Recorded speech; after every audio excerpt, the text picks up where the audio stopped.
Spanish Gulf Islands. Merci, Monsieur le Président. Merci tous mes collègues pour cet honneur.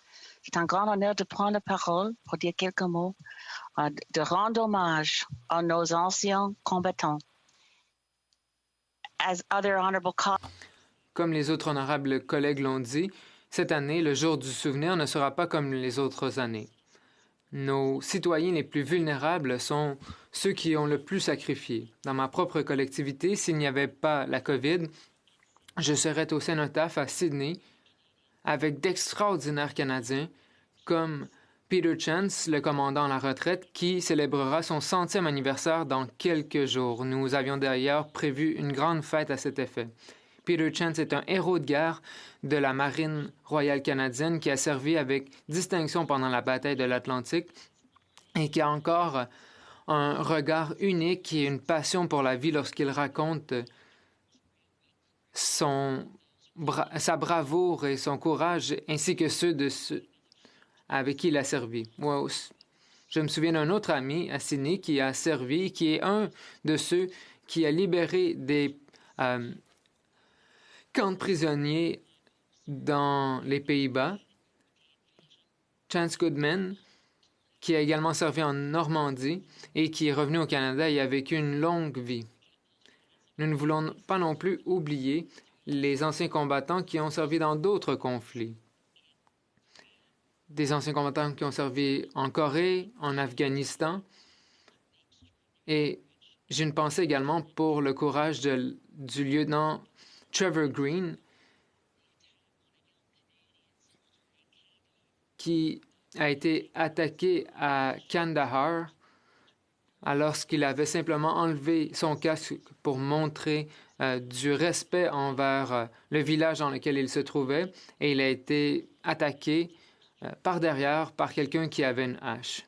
Et par miracle, Trevor Green a survécu et fait de la physiothérapie à tous les jours pour réapprendre à marcher.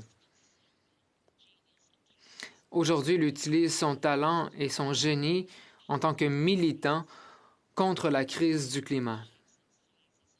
Les vétérans sont tous différents, mais nous leur devons à tous et à toutes notre admiration.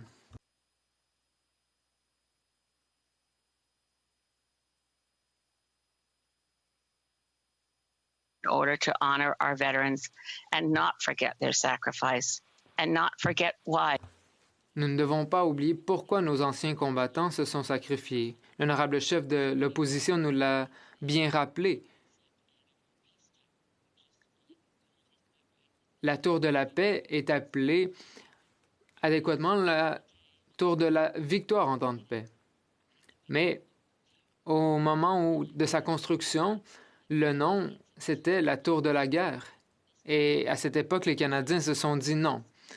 Cette tour qui symbolise notre démocratie parlementaire, qui se trouve au cœur de l'édifice de centre, avec son carillon, sera appelée la Tour de la Paix.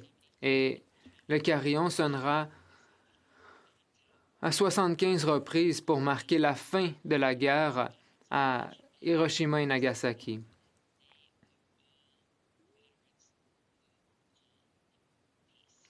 Et les anciens combattants nous demandent la paix. Nous devons rendre hommage à ceux qui, comme mon père et mon oncle, ont survécu à la guerre, mais tous ceux qui ont perdu leur vie aussi pendant la Première Guerre mondiale, la Seconde Guerre mondiale, et ainsi de suite. Il faut s'engager à ne plus faire la guerre.